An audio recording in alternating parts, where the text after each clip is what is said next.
Mabuhay sa ating lahat mga kaibigan, mga kapatid, mga ka-supporters. Muli nandito naman po tayo ngayon sa ating palatuntunan na aking pinamagatang. Ating balikan ang nakaraan na kung saan dito po ninyo mapapakinggan ang iba't ibang kwento ng buhay ng ating mga kaibigan. Pero bago natin simulan, nais ko muna kayong batiin. Big shout out, Team Kapuso! At sa aking team, The Voice and the Girls. Kapatid Renegade Open Channel at ang kanyang may bahay Agnita's Kitchen. And Aileen Himaw Hong Kong. Ate Babes. Ate Jose Dixon. The Smashy. Idol Sid 88 OLM. Food for the Soul by Simply Ray. Janet Galvan Salazar. LTC Support. Kaalam sa Kinabuhi TV. At sa aking kasama rito sa bahay isang vlogger din. Pinoy Firearm Instructor by Elmer Pilorin.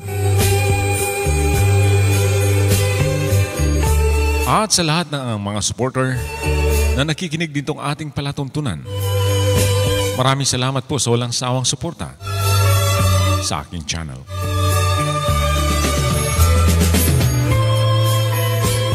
At ngayon, mayroon na naman po tayong babasahing sulat galing sa ating kaibigan. Ito, atin ang umpisahan.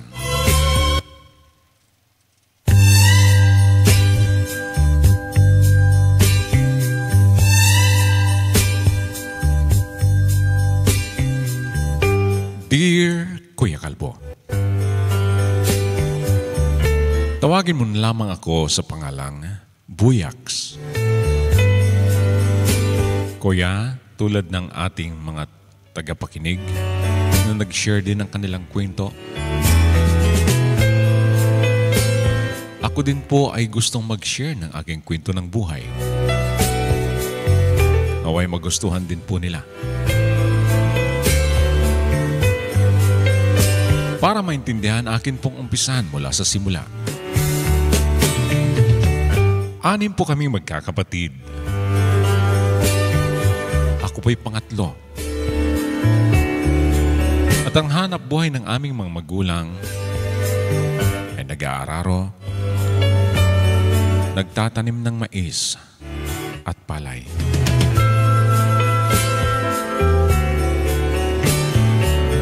Nakakain naman po kami ng 3 sa isang araw, Kuya, dahil sa kasipagan ng aming mga magulang.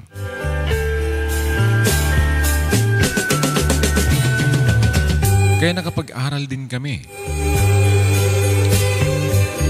Pero nung mag-high school na ang aking kuya, doon na medyo nakaramdam ng kahirapan ng aming mga magulang.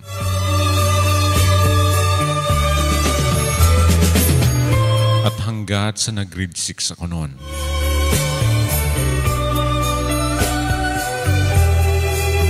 at hindi na talaga kaya ng aming mga magulang, kinausap ako ng aking tatay na kung maaari, hihinto daw muna ako at paunahin muna ang aming kuya. Dahil 2 na silang nag-aaral sa kolehiyo, Kuya. Kaya sa aking parte na ay nahihirapan na silang paaralin ako.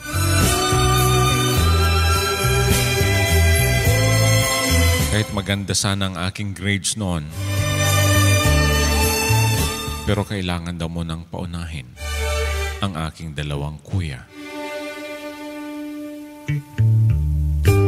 Nalungkot ako, Kuya Kalbo. Dahil gusto ko talaga mag-aral. Kaya ang ginawa ko noon, may uncle ako na medyo maayos ang kanilang pamumuhay. Naglakas loob po akong pumunta at nakiusap sa kanya.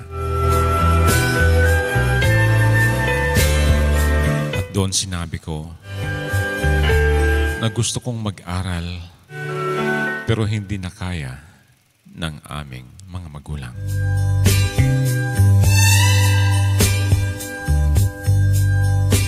Kaya nakiusap ako kung pwedeng paaralin nila ako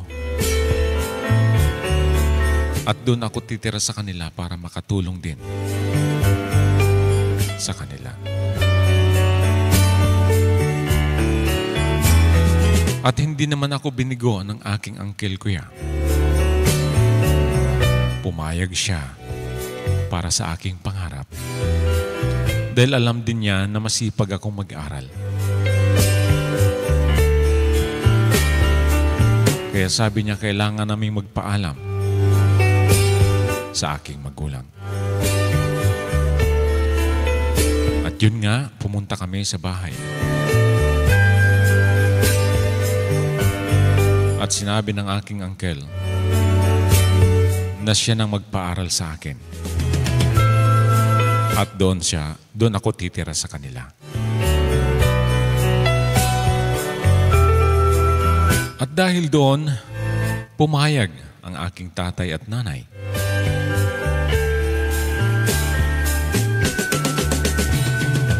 Kaya tuwang-tuwa ako, Kuya Kalbo. Dahil sa wakas, hindi mahinto ang aking pag-aaral.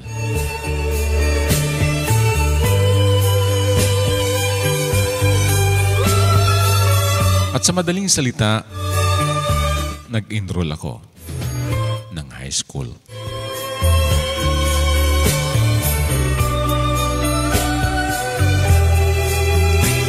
At tuloy-tuloy lang ang aking pag-aaral, kuya.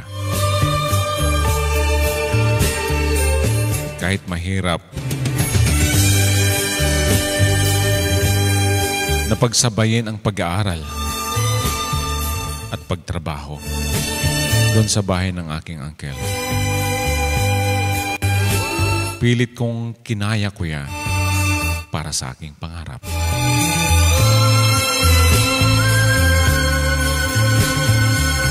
At hindi ko akalain, nag-graduation ko na pala sa high school.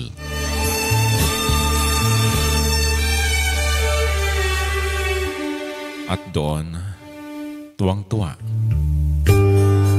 ang aking mga magulang at ang aking uncle.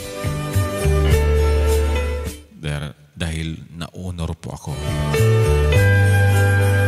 At marami po akong awards na natanggap, kuya.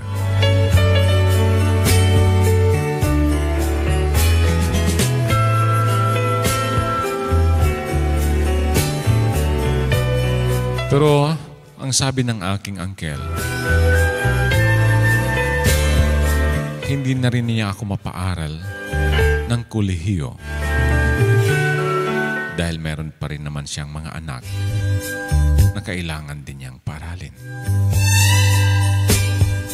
At dahil ang aking kapatid noon ay nagtrabaho na,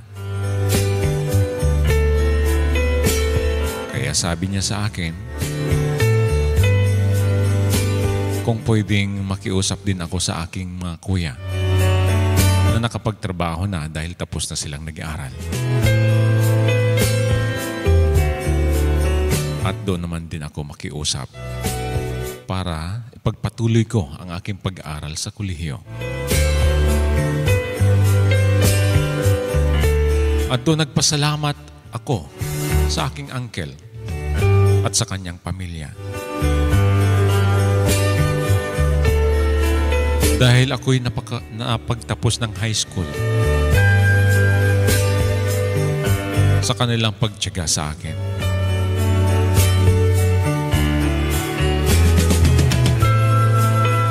At doon, tinawagan ko ang aking kuya na nasa Maynila. Na kung pwedeng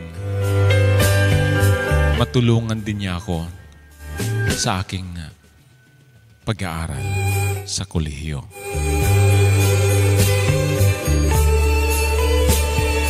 Dahil ang aking dalawang kuya ay mayroon ding magandang trabaho sa Maynila.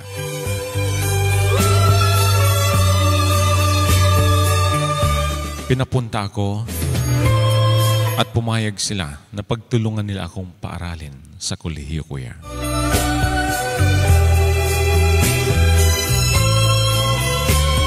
At nang ako'y makarating sa Maynila,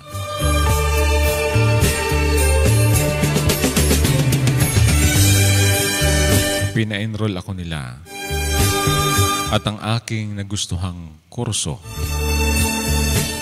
ay isang IT, kuya.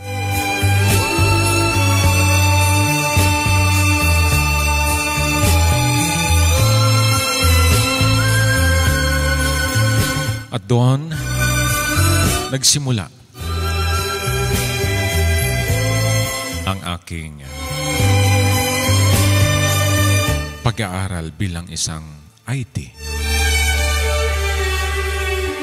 At kahit papaano, hindi naman ako nahirapan, Kuya Kalbo.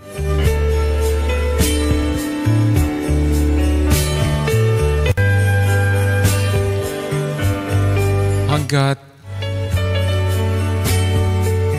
nakilala ko ang isang babae na nagpatibok sa aking puso, kuya. Itago na lang natin sa pangalang Mimi.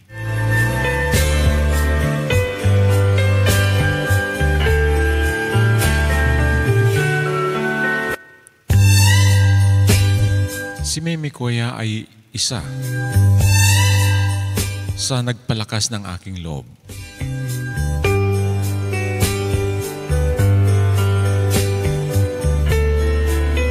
Na aking ipagpatuloy ang aking pangarap sa buhay. Siya ang naging inspirasyon ko, kuya.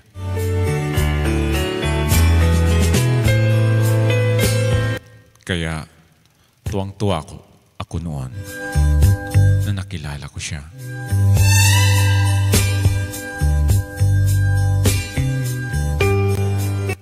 At mabuti na lamang din ay nagustuhan din niya po ako, Kuya Kalbo. Kaya siya ang aking ginawang inspirasyon. Minsan nagtutulungan kaming dalawa.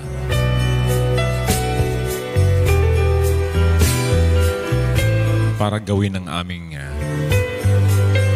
mga project.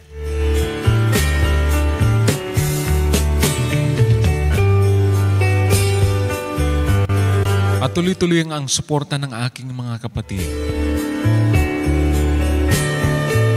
Kaya maswerte ako. Dahil natulungan ako ng aking dalawang kuya, Kuya Kalbo.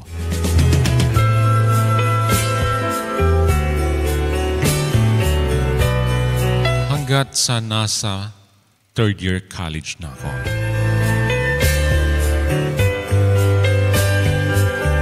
Nagbago ang aking takbo ng buhay, kuya. Dahil si Mimi nagkaroon ng panibagong boyfriend.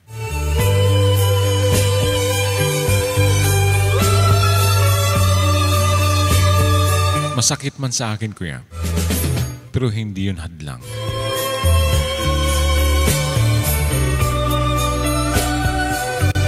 Dahil naintindihan ko naman,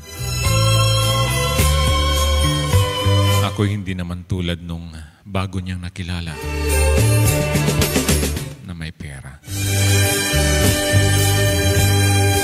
Wala akong maipagmamalaki kay Mimi.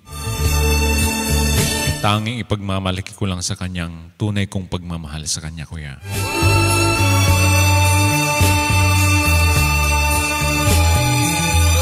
Kaya naintindihan ko siya. Siguro dahil hindi ko naman siya na-i-date. Dahil ang aking baon ay para lang talaga sa akin. At baka na-bored siya sa akin. Kaya gano'n na lang at pinalitan ako.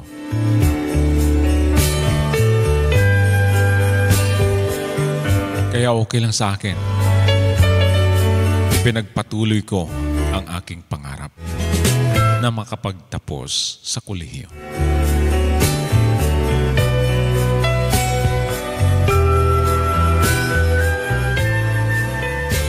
At hanggat sa nabalitaan ko, kuya, na iniwan din siya ng kanyang bagong boyfriend.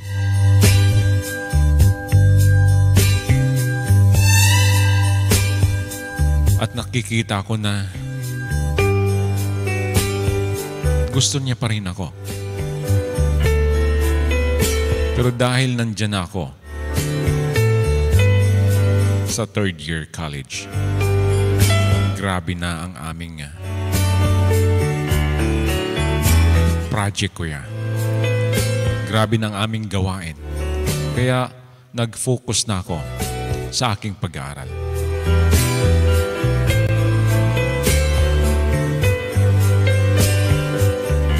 Hanggat sa hindi ko rin inakala na mag-graduate na pala ako sa kolehiyo. At malaking tulong sa akin ang aking dalawang kuya.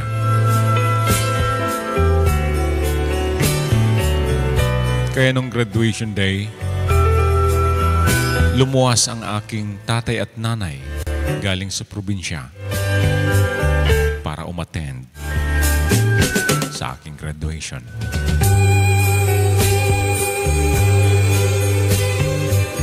At nung dumating sila sa Maynila, kuya, doon pa lang ulit kami nagkita-kita. Napayakap sa akin ang aking nanay at tatay sa sobrang pagkamis nila sa akin. Dahil mula nung ako'y nakapunta ng Maynila, ay hindi na ako nakauwi ng probinsya. Kaya grabe ang pagkamis nila. At tuwang-tuwa sila dahil hindi nila akalain na makapagtapos ako sa kolehiyo.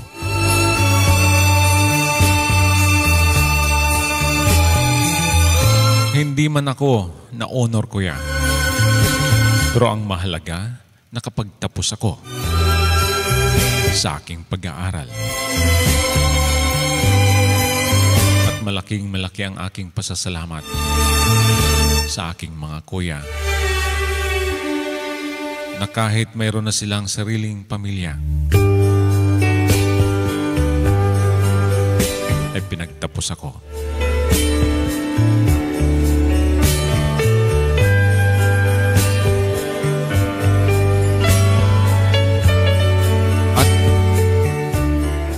At graduation na, kasama ko ang aking mga magulang sa stage.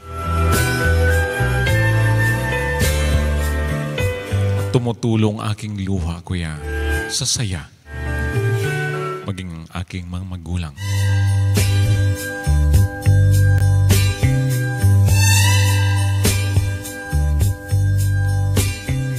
Kaya pagkatapos ko sa aking pag-aaral, ay hindi ko sinayang ang panahon, kuya. Nag-apply agad ako ng trabaho.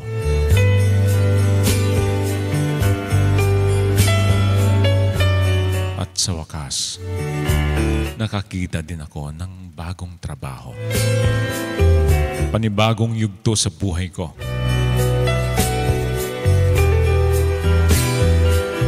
At doon ko naisip, sa kahirapan na aking pinagdaanan, sa wakas,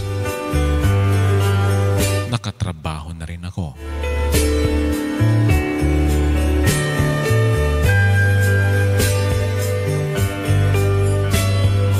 At nung unang sahod ko, ay ipinadala ko agad ito sa aking tatay at nanay.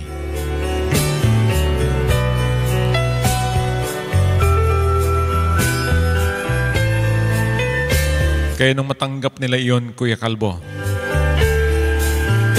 grabe ang kanilang kasiyahan.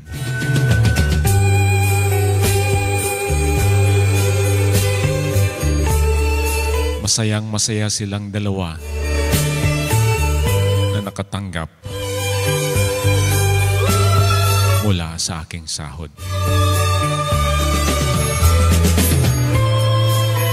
At sabi ko sa kanila, ako naman ang magpaaral sa 3 ko pang kapatid na nakasunod sa akin.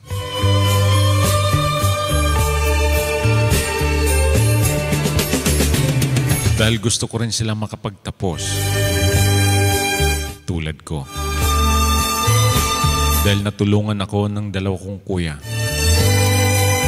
At ito, ako naman ngayon, ang aako para makapagtapos ang aking 3 kapatid.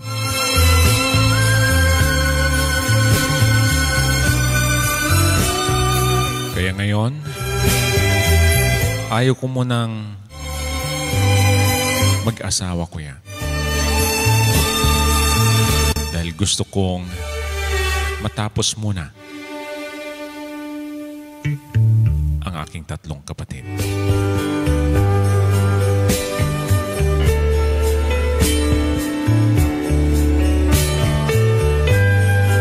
At ngayon, masaya din ako sa buhay ko dahil nagkabalikan kami ni Mimi. At may trabaho na din siya. Kaya napapag-usapan namin minsan ang magiging buhay namin sa darating na panahon. Pero pinaliwanag ko muna sa kanya na kailangan ko munang patapusin ang aking mga kapatid bilang pasasalamat na pinagtapos ako ng 2 kong kuya. Kaya yun din ang aking gustong mangyari sa 3 kong kapatid.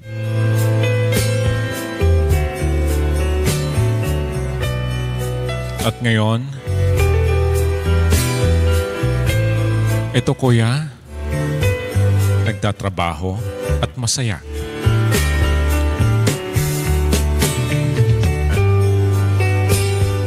Kuya, sana nagustuhan po ninyo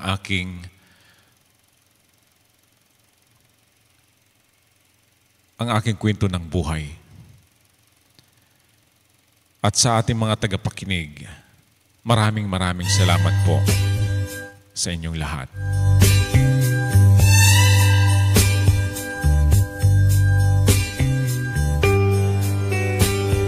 Hanggang dito na lang, Kuya Kalbo. More power. Buyaks.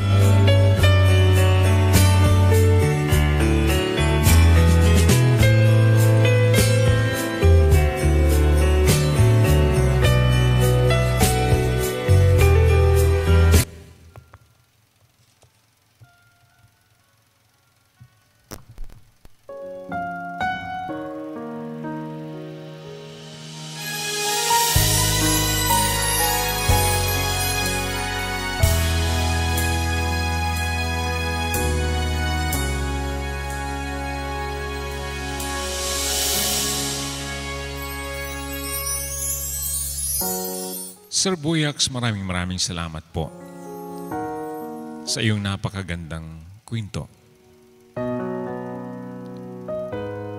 Panibago na namang kwento na mapudlutan ng inspirasyon.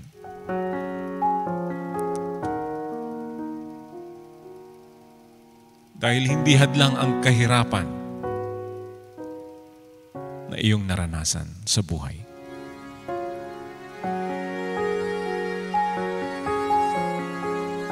Tinupad mo kung ano ang iyong pangarap. Hindi ka tumigil. Kahit na gusto ng iyong mga magulang na tumigil ka muna dahil unahin ang iyong 2 kuya. Pero hindi po kayo tumigil.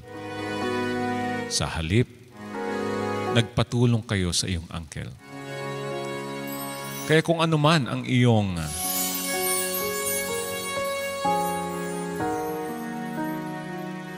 success sa buhay, isa sa nakatulong sa iyo ang iyong uncle.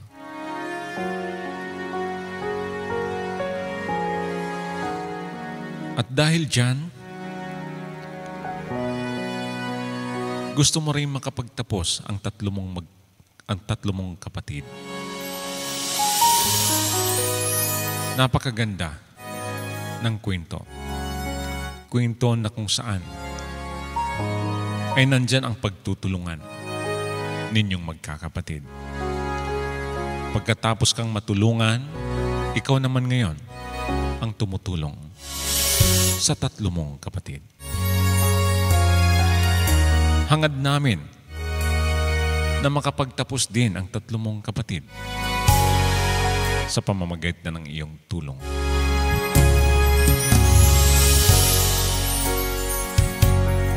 At hindi mo inuna ang iyong sarili. Kaya malamang may malaking blessing na darating sa buhay mo pagkatapos mong mapaaral ang iyong mga kapatid.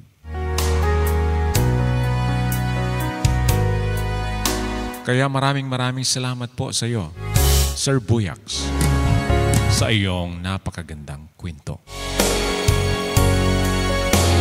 Mga kaibigan, atin naman pong napakinggan ang bagong kwento galing kay Sir Buyax.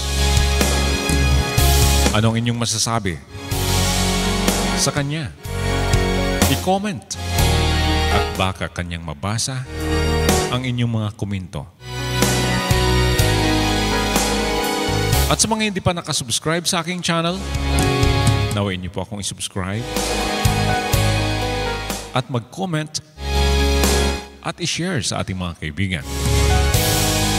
Malay po ninyo, isa sa inyong mga kaibigan ay magpadala ng sulat at inyong mapapakinggan dito sa ating programa na aking pinamagatang Ating Balikan ang Nakaraan.